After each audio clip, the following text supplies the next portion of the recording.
आप सभी भावी अधिकारियों का फिर से बहुत स्वागत है एमपीपीएससी उत्कर्ष चैनल पे। आज हम जिस टॉपिक पे बात करने वाले हैं वो है आखिरी 15 दिन में क्या करें क्या ना करें। वैसे पीछे बैकग्राउंड देखकर आप समझ ही गए होंगे कि आज स्ट्रेटेजी पे हम बात करने वाले हैं कि आखिरी स्ट्रेटेजी, आखिरी समय पर हमें क्या करना चाहिए, किन चीजों का चयन करें, किन चीजों को स्किप कर दें जिससे हमारा एमपीपीएससी में फाइनल सिलेक्शन हो सके। तो बिना किसी देरी के शुरुआत करते हैं दोस्तों। जैसे कि दो लोग हैं, मैं एक उदाहरण से आपके सामने देना चाहता हूं। एक मेरे सामने एक ऐसे व्यक्ति हैं जिनकी तैयारी एमपीपीएससी में बहुत अच्छी है, और दूसरे वो व्यक्ति हैं जो थोड़े से निराश हैं। आखिरकार कोई टेंशन ना हो जाए, कोई दिक्कत ना हो जाए, जो पढ़ा है वो होगा कि नहीं होगा, मेरा जो पढ़ रहा हूं वो आएगा कि नहीं आएगा एग्जाम में। तो जितनी भी समस्या, जितनी भी दुविधाएं, जितने भी प्रश्न आपके दिमाग में हैं, तो इन प्रॉब्लम की सॉल्व के लिए मैं सबसे पहले आपको बताना चाहता हूं कि आखिरी 15 दिन आपको क्या करना चाहिए। तो दोस्तों, सबसे पहला काम कीजिए, अपने आप को बिल्कुल शांत रखिए, टेंशन मत लीजिए। देखिए, जो आपने पढ़ा है, ईमानदारी से जो आपने अध्ययन किया है, आपने हर विषय को, विषय वस्तु को पढ़ा है, तो उसके ऊपर सबसे पहले तो ध्यान केंद्रित कीजिए।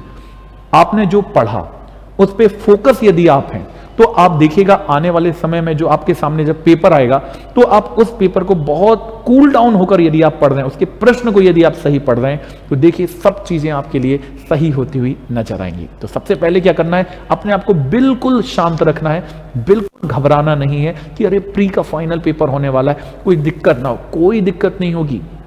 इसके पहले आपने अलग अलग स्थानों पे, अलग अलग जगह जाके प्री की तैयारी की है, आपने एमसीक्यू दिया है, आपने अलग अलग तरह के बुकलेट्स रेडी किए हैं, आपने अलग अलग तरह से आपने कई पीडीएफ पढ़ी होंगी। तो इन सब चीजों को जो आपने पढ़ा है, आपने बुक्स पढ़ी हैं, तो आप भरोसा रखिए खुद पे कि आप जरूर सही ट्रैक पर हैं।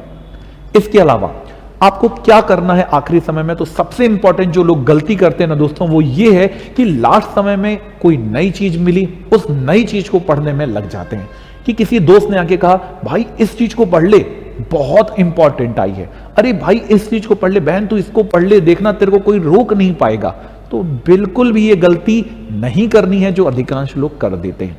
क्या करना है, जो चीज, जिस बुक को, जिस कंटेंट को, जिसमें आपने अपने आप में महारत हासिल की है ना, आप उसी को पढ़िए।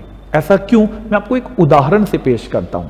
एक आपके पास गाड़ी है या आपके पास साइकिल है जिससे आप रोज कहीं जाते हैं, आप कोचिंग आते हैं, कोचिंग से घर जाते हैं, आपको उस गाड़ी पे कॉन्फिडेंट है।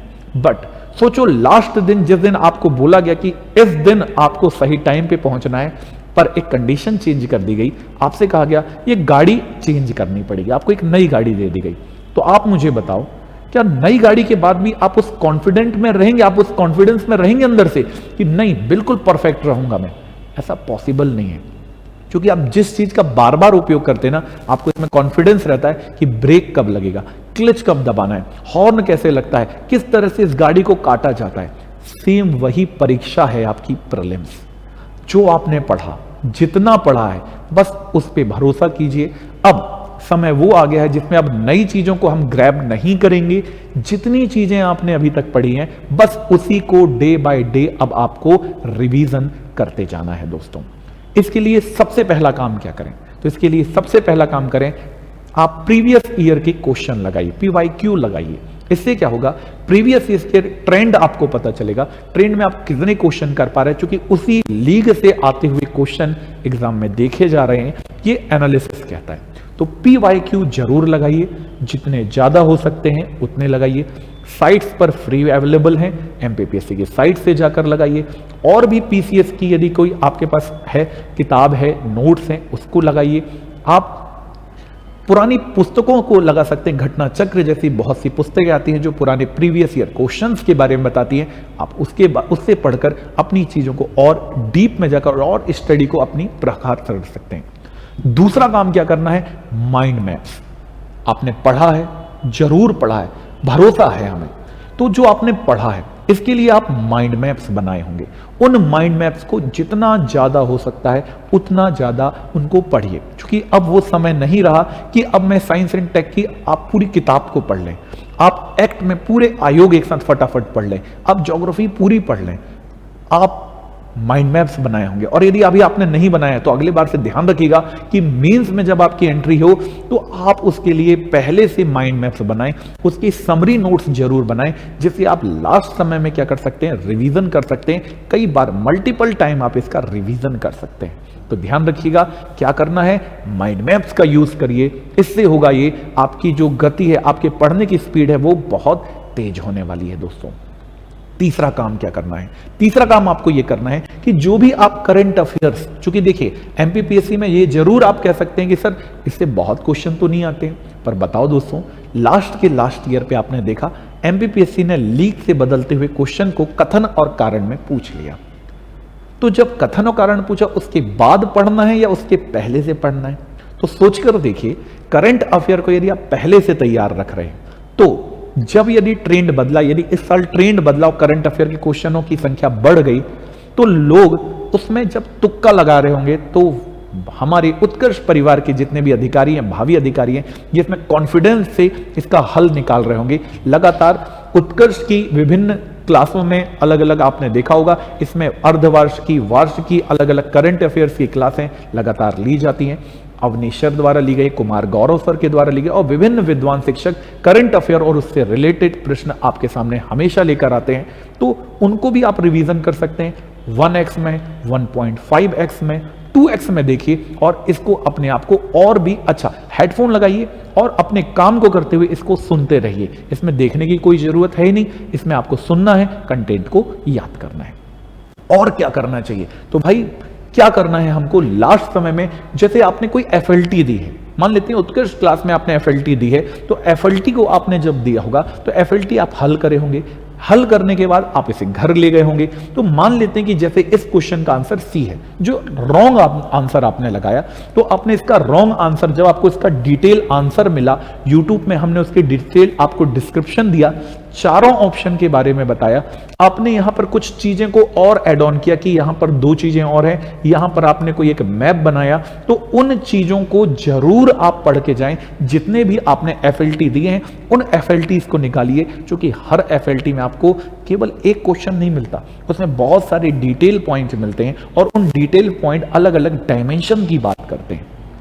इसके अलावा एफएलटी को पढ़ने के अलावा इन लास्ट समय में किसी भी तरह से किसी भी व्यक्ति से आपको आर्ग्यूमेंट नहीं करना है कि ये कर लेना चाहिए, वो कर लेना चाहिए, इसका आंसर ये होगा, या जाने के पहले जो इन्विजिलेटर हैं आप उनसे ही लड़ गए, उन्होंने कहा ये तो आपकी फोटो लगी नहीं रही है, आप टेंशन ले लिए। बिल्कुल नहीं, बिल्कुल शांत रहना है, भरोसा रखना, चूंकि आप कोई गलती नहीं कर रहे हैं तो आप भरोसा खुद पे रखिए। यदि वो कुछ बोल रहे हैं तो शांतिपूर्वक सुनिए, शांतिपूर्वक उसका उत्तर दीजिए, हाइपर होने की कोई जरूरत नहीं है। ठीक है दोस्तों, इसके अलावा और क्या हमको करना है, तो हमको एक स्ट्रेटेजी प्लान करनी चाहिए इन लास्ट 15 दिन में क्या करना चाहिए।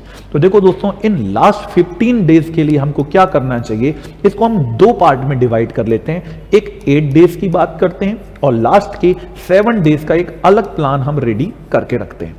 8 दिनों में हमको क्या करना है, जो भी हम पढ़ रहे हैं, जो भी हमारा रिमेनिंग पार्ट है, जो अभी हम पढ़ रहे हैं, इन आखिरी के बची हुई चीजों को आप पढ़ते रहिए।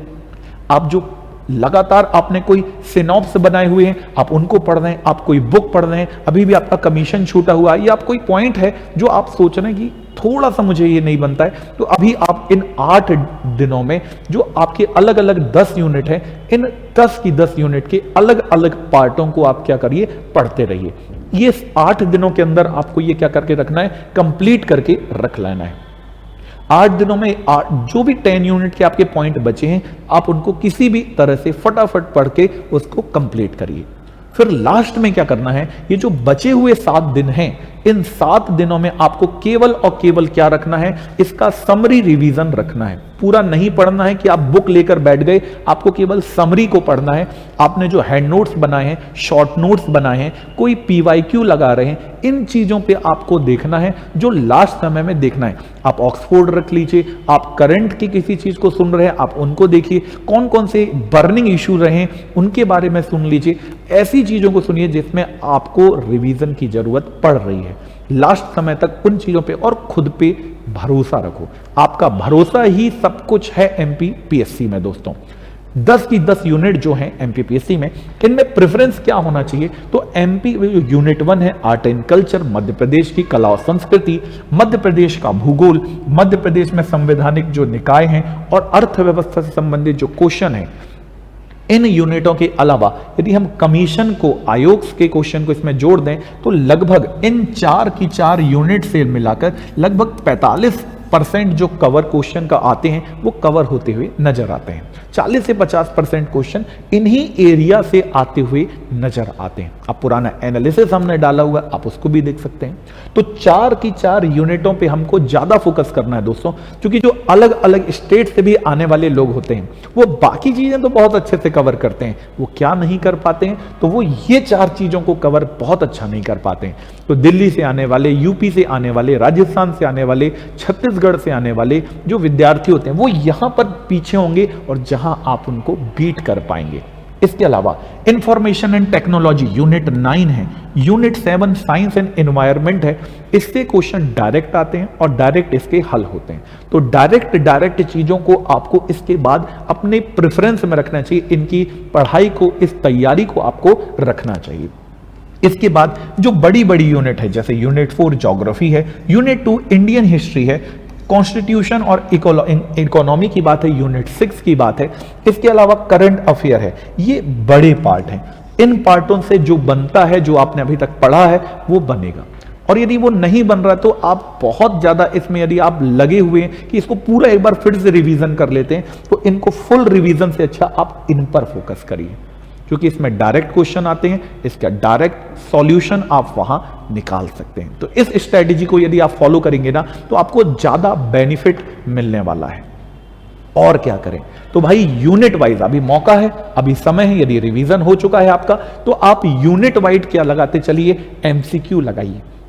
एमसीक्यूज आपके पास होंगे ही होंगे, पर इन एमसीक्यूज में भी आपको क्या करना है, 2 चीजों पर ध्यान रखना है। जैसे एमपीपीएससी में लगातार मेरा 10 साल का अनुभव यह कहता है कि बच्चों के द्वारा जो गलतियां की गई, उन गलतियों में अधिकांश गलतियां क्या है, जैसे एक्सेप्ट नहीं पढ़ते, नॉट नहीं पढ़ते, कहां नहीं लिखा है वो पढ़ते ही नहीं है। ये लाइन स्टेटमेंट थी कि निम्न में से कौन सी नदी मालवा के क्षेत्र से नहीं गुजरती, तो नहीं पढ़ते नहीं, ऊपर की जल्द से लाइन पढ़ेंगे और आगे बढ़ के आंसर लगा देंगे, सीधे ओएमआर में गोला भर देंगे। तो आपको ध्यान रखना है, पूरी लाइन को, पूरे क्वेश्चन को कम से कम 2 बार पढ़ना है। जहां नॉट लिखा हो, एक्सेप्ट लिखा हो, उसमें लाइन मार्क कर दें, वहां पर कोई निशान लगाएं और अपने दिमाग को फोकस रखें, क्योंकि क्वेश्चन यदि हमने गलत पढ़ा तो उसका आंसर तो 100% है कि आप गलत निकालने वाले हैं। तो बिल्कुल भी ऐसी प्रकार की गलती आपको नहीं करनी है। और क्या करना है आपको, तो जैसे फॉर एग्जांपल मैं आपको देता हूं, एमपीपीएससी उत्कर्ष में आप लगातार जुड़े हुए हैं, आप हमसे स्ट्रेटेजी, हम आपके सामने वीडियोस लेकर आते हैं, विजयम सीरीज हम आपके सामने लेकर आए, ऐसी मल्टीपल सीरीज और मल्टीपल वीडियोस हर सब्जेक्ट के यूनिट वाइज, टॉपिक वाइज डले हुए हैं एमपीपीएससी उत्कर्ष में। जैसे फॉर एग्जांपल मैं बताऊं, अभी जो मॉडल पेपर की जो बुकलेट हमने निकाली है कि इसमें 10 मॉडल पेपर थे, इस 10 मॉडल पेपर में आपके पास 1000 क्वेश्चन है। 1000 क्वेश्चन से मिलते हुए 4 ऑप्शन, अर्थात 4 ब्रांच तो निकली ही निकली है। इनका हमने आपको वीडियो सॉल्यूशन दिया है। तो यदि आप कोई काम कर रहे हैं, आप खाना बना रहे हैं, आप रिलैक्स कर रहे हैं, तो हेडफोन लगाएं और इन क्वेश्चनों को सुने और एनालिसिस करो कि इसका आंसर क्या होना चाहिए। जब तक मैं टीचर उनके आंसर बोल देंगे तो देखो कि आप परफेक्ट है, बिल्कुल सही है। आप 1.25, 1.5, 2.0 में लगाकर इसको स्पीड से जल्दी जल्दी देख सकते हैं। ये आपके लिए लास्ट समय के लिए देखिएगा रामबाण सिद्ध होने वाला है। तो एक चीज जो लोग करते हैं, लास्ट में पूरी तैयारी अच्छी की, पूरे महीनों से लगे हुए हैं, बहुत अच्छी तैयारी थी, पर लास्ट में किसी ने टेंशन दे दी और अब हमारे मन में आ गया, कुछ नया पढ़ा और दिमाग में आ गया, अब तो मैं कर ही नहीं सकता, I can not do it. तो बिल्कुल ऐसी चीज नहीं करनी है जो आपके मोटिवेशन को गिरा दे। नई चीजों में बिल्कुल ध्यान नहीं देना है कि अरे अब तो ये मुझे बन ही नहीं रहा, पता नहीं यही क्वेश्चन ना आ जाए, चलो फिर से उसको एक बार पढ़ लेता हूं। तो बिल्कुल भी ऐसा नहीं करना है। जो पढ़ा है, जितना पढ़ा है, उसको रिवीजन बार बार करिए, जो देखिएगा आपकी सफलता में 4 चांद लगाता चलेगा। स्ट्रैटेजी बनाइए, सुबह उठिए, क्या करना है उसको पढ़िए, खाना खाइए, रिलैक्स कीजिए, मेडिटेशन कीजिए और उसी चीज को अब 8 घंटे, आपके जो 8 दिन इसको चेन को बनाइए। फिर लास्ट के 7 दिनों के लिए जो स्ट्रेटेजी आप प्लान कर रहे हैं उस स्ट्रेटेजी को फॉलो कीजिए। नई चीज का इंप्लीमेंटेशन बिल्कुल नहीं करना है, इसका ध्यान रखना है दोस्तों। इसके अलावा और क्या करना है, सबसे इंपॉर्टेंट, ये लास्ट समय में जो टेंशन होती है, खाना ही नहीं खा रहे हैं, पढ़ रहे हैं, 16 घंटे पढ़ रहे हैं, नहीं, अपने फिक्स आवर कीजिए, उसको बनाइए और हेल्दी डाइट खाइए। क्योंकि खाना जब खाएंगे तब तो ब्रेन चलेगा दोस्तों। और लास्ट समय में कई बार ऐसा देखा गया कि बच्चों की तबीयत खराब हो जाती है, वो ज्यादा तेज गाड़ी चला रहे थे, टाइम बचाने के लिए उनका एक्सीडेंट हो गया, ऐसी जगह से चल रहे थे, कोई उनका एक्सीडेंट करके चला गया। तो बिल्कुल भी ध्यान रखो, खुद पे भरोसा रखो और आराम से अच्छी हेल्दी डाइट लीजिए, योगा मेडिटेशन कीजिए और आगे बढ़ते रहिए, पढ़ते रहिए, क्योंकि योगा एंड मेडिटेशन आपके लिए बहुत जरूरी है। योगा और मेडिटेशन करते रहिए, पढ़ते रहिए, अपने दिमाग को कूल रखिए। अभी भी यदि आपका माइंड थोड़ा बहुत डिस्टर्ब हो रहा है, मम्मी पापा से बात कीजिए, जिनको आप मोटिवेटर मानते हैं, जिनको आप फॉलो करते हैं, उनसे जाकर मिलिए, बात करिए, पॉजिटिव लोगों के चार्ज में रहिए, नेगेटिव लोगों के पास जाना ही नहीं है। अरे यार मैं तो इस साल दे ही नहीं रहा हूं, मुझे तो इसमें देना ही नहीं है, एमपीपीएससी आ ही नहीं रही है। नहीं दोस्तों, आपको उस पर भरोसा रखना है, खुद पे भरोसा रखना है कि हाँ मैं कर सकता हूं, और आपको दूसरों के सामने एग्जाम्पल बनना है। इस चीज के लिए लगातार तैयार रहिएगा। और याद रखना है, एडमिट कार्ड आ जाएंगे, एडमिट कार्ड आ गए, सबसे पहले एडमिट कार्ड को देखना है कि अपने नाम में कोई मिस्टेक तो नहीं है, प्लेस कहां मिला है इसको ध्यान दें। यदि आपके एडमिट कार्ड में किसी भी तरह की कोई भी दिक्कत आ रही है तो सबसे पहले क्या करें, तुरंत दिए गए कस्टमर केयर में कॉल कीजिए, उनको सूचित करिए कि भाई ये गलती हो गई है, इसका रिजोल्यूशन दीजिए। इसके अलावा जो आपका सेंटर है, यदि आपने उस सेंटर को नहीं देखा है, वैसे आपके जिला में ही जहां आपने भरा होता है या तो जहां पर आप हैं या आपका जो गृह जिला है वही आपको मिलता है, तो ध्यान रखिएगा यदि आप वो सेंटर नहीं देखें तो एक बार एग्जाम से पहले, एक दिन पहले जरूर दिखाएं, उसके पहले दिखाएं कि ये है कहां। लास्ट समय में हड़बड़ाहट नहीं करनी है, कस्टमर केयर में बात कर लें, यदि कोई इश्यू हो जाए, कोई दिक्कत हो रही है, वैसे नहीं होती है, पर फिर भी अच्छे से एक बार पूरे के पूरे एडमिट कार्ड की जांच कर लें। एडमिट कार्ड की जांच करने के बाद, उसके बाद जब आप परीक्षा देने जाएंगे तो जो OMR है इसको बहुत अच्छे से भरना है। OMR में अधिकांश लोग बहुत अच्छी तैयारी में गए और जल्दबाजी में उन्होंने रोल नंबर गलत भर दिया, उन्होंने सेट गलत भर दिया, नाम गलत भर दिया। तो ऐसी गलती नहीं करनी है, क्योंकि उसके पहले हमारे पास पर्याप्त समय होता है। तो पर्याप्त समय का उपयोग करना है, लेट नहीं होना। और यदि आप धोखे से कभी लेट हो गए हैं तो खुद पे भरोसा रखो, आपका पेपर बहुत आराम से 2 घंटे के अंदर हो जाएगा। तो बिल्कुल मत घबराना, क्योंकि यदि आपने ये मेन एंट्री ही यदि गलत भर दी तो अंदर का चेक ही नहीं होगा। तो ध्यान रखिएगा, OMR बहुत अच्छे से भरें। पेन, वो भी ब्लैक बॉल पेन लेकर जाएं, कम से कम 2 बॉल पेन लेकर जाएं, क्योंकि अधिकांश देखा जाता है नीला पेन लेके चले गए, इंक वाला पेन ले गए, जेल वाला पेन लेकर चले गए। तो ऐसी गलती मत करना। बेल्ट मत पहनना, कोई ऐसी चीज मत पहनना जो वहां पर बैन है। इसके अलावा पानी की बोतल अपने साथ जरूर ले जाना, और ऐसी बोतल ले जाना जो ट्रांसपेरेंट दिखाई देती है। गोले बहुत ध्यान से भरिएगा, क्योंकि गोले भरने में कई बार गलतियां होती हैं, जल्दबाजी होती है। बिल्कुल नहीं घबराना है, बहुत समय होता है, क्योंकि आप सभी FLT दिए हुए हैं, टेस्ट दिए हुए हैं, और आपने देखा है आराम से पेपर हो जाता है। तो बिल्कुल मत घबराना, खुद पे भरोसा रखना कि वैसे ही पेपर है जैसा आप हमेशा से देते रहे हैं दोस्तों। तो अपने ऊपर भरोसा रखो, बिल्कुल घबराने का नहीं। अपने साथ कम से कम 2 वैलिड ID ले जाइए जो गवर्नमेंट ऑफ इंडिया के द्वारा वैलिड है, उन IDs को अपने साथ जरूर ले जाइएगा। एक फोटो भी अपने साथ लेकर चलिए, इफ यदि जरूरत पड़ती है तो उसका उपयोग करिएगा, नहीं पड़ती है तो बिल्कुल उसको आराम से रखे रहिए। कोई इसमें किसी भी तरह की परेशानी आपको नहीं होने वाली है। दोस्तों, MPPSC आपको एक चांस दे रही है कि आप उसको और अच्छा कर सकते हैं, और MPPSC के माध्यम से आप अपने पूरे के पूरे जीवन को चेंज कर सकते हैं। तो ये मौका को बिल्कुल मत छोड़िए, इस मौके को ग्रैब करिए। ये चांस आपको जीवन को, आपके परिवार को, आपकी पूरी लाइफ को चेंज करने वाला है। तो इस अपॉर्चुनिटी का फायदा उठाइए और चलिए दोस्तों, जस्ट डू इट का एक काम करते हैं। चलो एक बार शुरुआत कर देते हैं। इस एमपीपीएससी का जो समय चल रहा है, इस कुंभ में नहाकर अपने आप को तारते हैं, अपने जीवन को एक नई दशा और एक नई दिशा देने का काम करते हैं। तो पूरा का पूरा अपने आप को ध्यान रखना है। और ये देखिए, फिर से मैं आपको बता रहा हूं कि क्या करना है।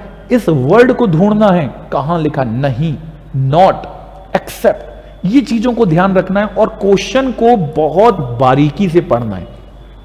प्रश्न ही गलत पढ़े तो आंसर ही गलत लगाएंगे। और आपका ब्रेन, एक चीज याद रखिएगा, आपका ब्रेन जो पहली बार में बोलता है ना, वो परफेक्ट बताता है। और परफेक्ट कब बताएगा? जब आप प्रश्न सही पढ़ेंगे। तो प्रश्न को बहुत अच्छे से पढ़िए। प्रश्न सही होगा तो उत्तर सही लगेगा, और उत्तर सही लगेगा तो आगे की राह आपकी बहुत सटीक होने वाली है, सही होने वाली है दोस्तों। इसके अलावा मैं कुछ और चीजें आपके साथ शेयर करना चाहता हूं। आप सभी के लिए एमपीपीएससी में उत्कर्ष क्लासेस क्या क्या और चीजें लेकर आए हैं। तो ऑफिसर बैच आपके लिए है, जो 4 दिसंबर से चालू होने वाले हैं। 1 ईयर का टारगेट बैच, आपके जो परिचित के लोग हैं, यदि वो तैयारी करना चाहते हैं तो आप 1 ईयर के टारगेट बैच में उन्हें एनरोल करा सकते हैं, जिसमें प्री, मेंस और इंटरव्यू की तैयारी कराई जाएगी। 11 दिसंबर से ये बैच चालू होगा। इतना ही नहीं, 3 साल के वाले बैच भी आपके लिए डिजाइन है। आपके यदि छोटे भाई बहन, आपके रिलेटिव, नियर डियर पीपल से यदि कोई तैयारी करना चाहते हैं तो आप उन्हें एक अच्छा रास्ता दिखाइए, एक अच्छा मार्ग दिखाइए। ये तीनों की तीनों चीज उत्कर्ष क्लासेस में हिंदी और अंग्रेजी दोनों अलग अलग माध्यम में उपलब्ध हैं। तो हिंदी के बैच अलग हैं, अंग्रेजी के बैच अलग हैं। आप इस QR कोड का उपयोग कर सकते हैं और इसके लिए और डिटेल की जानकारी इंदौर के ऑफलाइन सेंटर में QR कोड के माध्यम से अर्जित कर सकते हैं दोस्तों।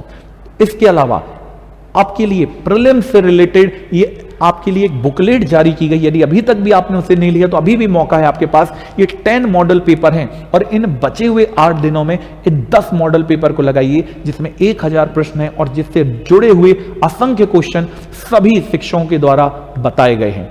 उत्कर्ष में आपको सबसे बड़ी और सबसे मध्य प्रदेश की सबसे एक्सपीरियंस्ड फैकल्टी आपको यहां पढ़ाती है। आप जरूर एक बार कभी विजिट कीजिए तो आपको पता चलेगा हम दूसरों से कैसे अलग हैं दोस्तों। तो ये मॉडल पेपर फोटोकॉपी से भी कम रेट पर उपलब्ध हैं, जिसमें मात्र 60 रुपए में आप इसे अर्जित कर सकते हैं, जिसमें 170 पेजेस हैं। इसके आंसर भी हैं, इसमें OMR शीट भी दी है। तो आप एग्जाम से पहले 10 बार और अपनी तैयारी को मजबूत कर सकते हैं। ये ध्यान रखिएगा दोस्तों।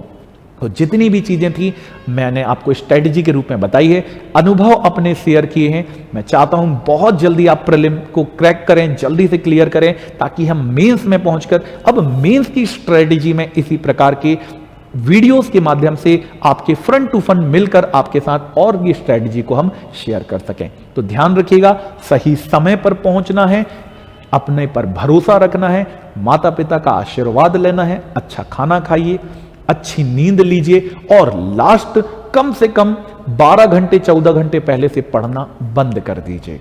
अपने ऊपर भरोसा रखिएगा दोस्तों।